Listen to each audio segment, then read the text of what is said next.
चुड़ैल और बच्चे। कुंदन अपनी पत्नी पारो और 2 बच्चों मुन्ना और रिया के साथ रहता है। चारों का परिवार अच्छा खासा खुशहाल चल रहा था, लेकिन एक दिन उसकी पत्नी पारो सीढ़ियों से फिसलकर गिर गई और अस्पताल पहुंचने से पहले ही उसने दम तोड़ दिया। कुंदन की जिंदगी तो जैसे वीरान हो गई। बच्चे भी बहुत दुखी रहने लगे। इसी तरह देखते देखते 1 साल बीत गया। एक दिन कुंदन का मित्र उनसे मिलने आया। अरे कुंदन, तुम इन बच्चों के लिए दूसरी शादी कर लो, कम से कम बच्चों की ठीक से परवरिश तो हो जाएगी। मित्र के बार बार समझाने पर कुंदन तैयार हो जाता है। नई माँ रूपा शुरू में बच्चों और कुंदन का बहुत ख्याल रखती है, पर 6-7 महीने बाद ही वो कुंदन के जाने के बाद आराम से सो जाती। और जब मुन्ना और रिया स्कूल से आते तो, ए रिया, जल्दी से पूरे घर की सफाई कर और बर्तन धो दे, तभी खाना मिलेगा। और मुन्ना, जाकर छत की धुलाई कर। वो बच्चों से ही घर का सारा काम करवाती है। उन्हें खाना भी ठीक से नहीं देती। खुद के लिए और कुंदन के लिए वो बढ़िया बढ़िया पकवान बनाती। जब रात को कुंदन काम से वापस आता तो, अरे बच्चों ने खाना खा लिया? उनको तो मैंने कब का खिला पिलाकर सोने भेज दिया है। कितना ख्याल रखती है ये बच्चों का। एक दिन जब रूपा सो रही थी, मुन्ना देखता है कि रसोई की अलमारी में मिठाई रखी है, लेकिन वो वहां तक पहुंच नहीं पाता। तो वो अपनी बहन को बुलाकर लाता है।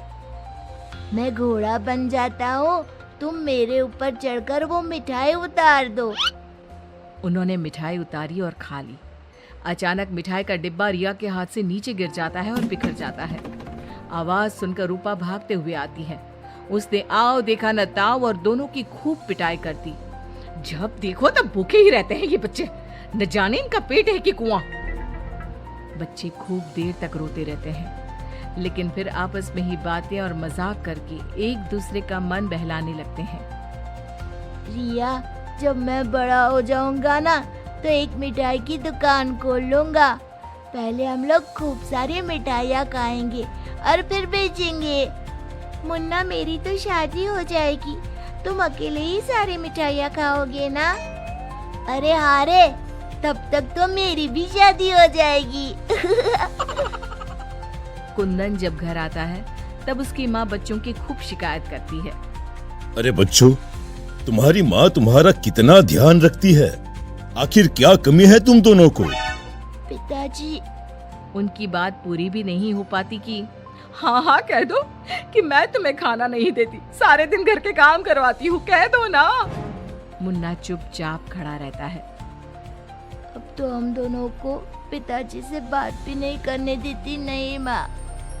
मुन्ना और रिया बहुत दुखी होते हैं। रात को इन बच्चों ने नाक में दम कर दिया है, तुम इन्हें लेकर जाओ और कहीं जंगल में छोड़कर आओ।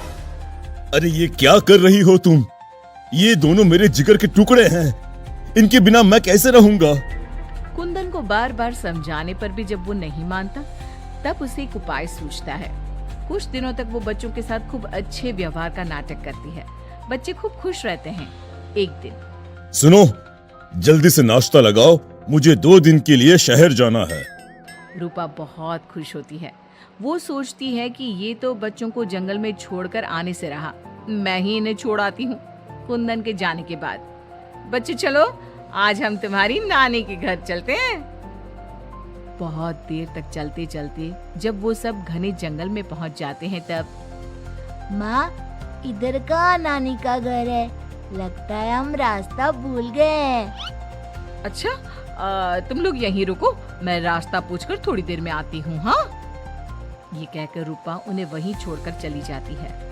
बहुत देर हो जाती है और रूपा वापस नहीं आती तो, माँ कब आएगी भैया? इस तरह सुबह से शाम हो जाती है। जहाँ एक तरफ बच्चे जंगल में अपनी माँ का इंतजार कर रहे होते हैं, वहीं दूसरी तरफ रूपा घर में आराम से बैठी थी। इसी तरह 2 दिन बीत जाते हैं और 2 दिन बाद कुंदन जब घर वापस आता है तो, बच्चे कहाँ हैं? मैं उन्हें जंगल में छोड़ आई। ये तुमने क्या किया रूपा? बच्चे बेचारे जंगल में अकेले कहाँ भटक रहे होंगे? क्या किया तुमने ये? देखो, अगर तुम्हें अपने बच्चों की इतनी ही चिंता है ना, तो जाओ तुम और उन्हें ढूंढते रहो। कुंदन बच्चों को ढूंढने की बहुत कोशिश करता है, पर बच्चों का कुछ भी पता नहीं चलता। कुंदन बहुत दुखी होता है। अब वो हर रोज काम पर जाने के बहाने जंगल में बच्चों को ढूंढता हुआ भटकता रहता है। रूपा के जाने के बाद बच्चे रोते रोते आगे बढ़ने लगते हैं।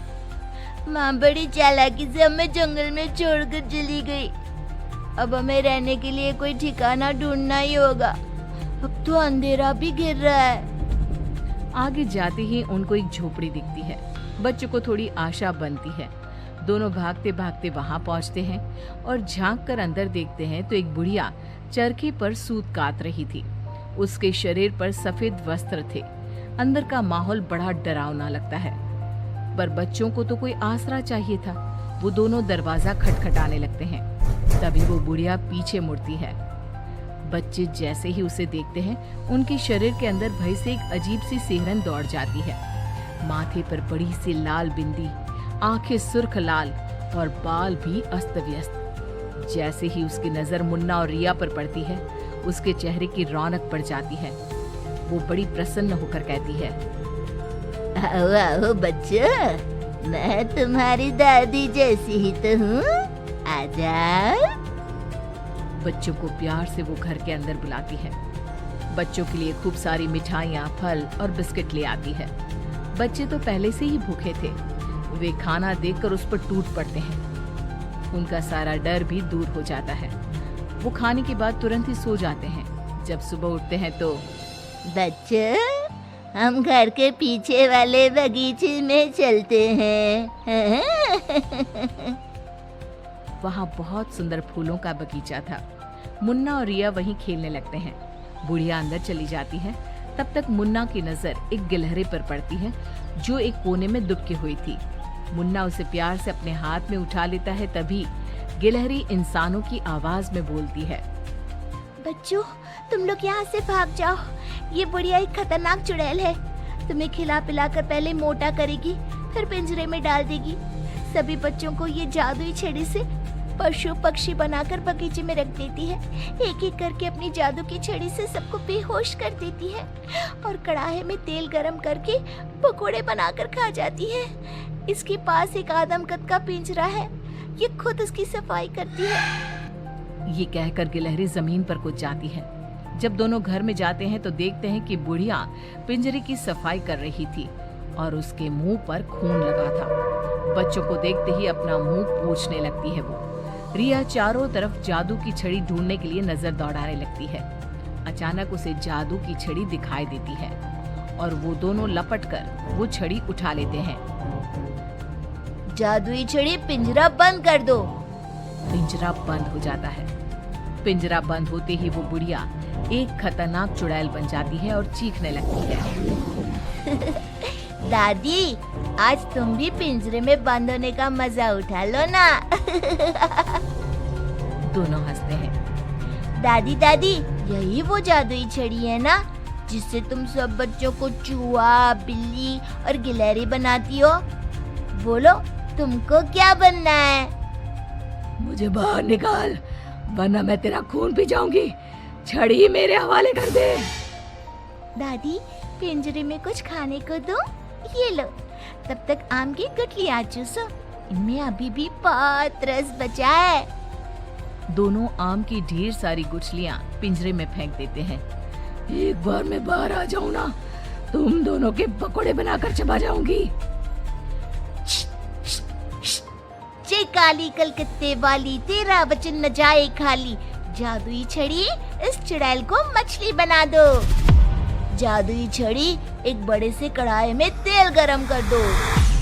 जादुई छड़ी चुड़ैल को मछली बना देती है। दोनों उसे उठाकर एक बाल्टी में डाल देते हैं। कढ़ाई में तेल गरम हो रहा होता है। मुन्ना और रिया दौड़कर बगीचे में जाते हैं। वहाँ बहुत सारे जानवर और पक्षी होते हैं। जादुई छड़ी, इन सारे लोगों को इनके असली रूप में बदल दो। तभी सारे जानवर और पक्षी बच्चों में बदल जाते हैं। सब कमरे में आ जाते हैं। हमें इस चुड़ैल ने बहुत तड़पाया है, चलो आज इसको मजा चखाते हैं। जादुई छड़ी, इस चुड़ैल को पिंजरे में डालकर फिर चुड़ैल बना दो। पिंजरे में कैद होकर चुड़ैल फिर चिल्लाने लगती है, ये सारे के सारे शैतान कैसे यहाँ आ गए? जैसे तुम पिंजरे में बंद हो गई वैसे ही हम सब भी यहाँ आ गए। सभी बच्चों ने पिंजरे में ठंडा ठंडा पानी फेंकना शुरू कर दिया। चुड़ैल पहले तुम नहा लो, फिर हम तुम्हें मछली बनाकर पकौड़े बनाकर खा जाएंगे। सभी बच्चे ताली बजाकर खूब हंसते हैं। बच्चों मुझे माफ कर दो, मैं कभी ऐसा नहीं करूंगी। एक बार मुझे पिंजरे से निकाल दो। दोस्तों, क्या हमें इस चुड़ैल की चिकनी चुपड़ी बातों में आना चाहिए? नहीं, बिल्कुल नहीं, नहीं, बिल्कुल नहीं। मुन्ना जोर से छड़ी फटकारता है। जादुई छड़ी, इस चुड़ैल को मछली बनाकर कढ़ाई में डाल दो। मछली की कढ़ाई में गिरते ही बहुत तेज आवाज होती है, जैसे कहीं बिजली चमकी हो। सभी बच्चे डरकर एक दूसरे से चिपक जाते हैं। मछली का आकार बहुत बड़ी सी चुड़ैल का हो जाता है। वो बार बार कढ़ाई से निकलने की कोशिश करती है। सभी बच्चे मिलकर उसे फिर कढ़ाई में ढकेल देते हैं। अंत में वो गरम तेल में जलकर मर जाती है। सब बच्चे खुश होकर तालियां बजाने लगते हैं। मुन्ना जादू की छड़ी की सहायता से सभी बच्चों के साथ शहर आ जाता है। जब वे अपने घर पहुंचते हैं तब पिताजी, हम आ गए। कुंदन उनकी आवाज सुनते ही भागता हुआ आता है। बच्चों को देखकर उसकी आंखों से झरझर आंसू गिरने लगते हैं। पिताजी, आप रोइए मत, अब हमारे दुख के दिन खत्म हो गए हैं। मुन्ना कुंदन को सारी बात बताता है। जादुई छड़ी पाकर उनके सारे कष्ट खत्म हो जाते हैं। अब तो नई माँ भी उनको प्यार करने लगती है।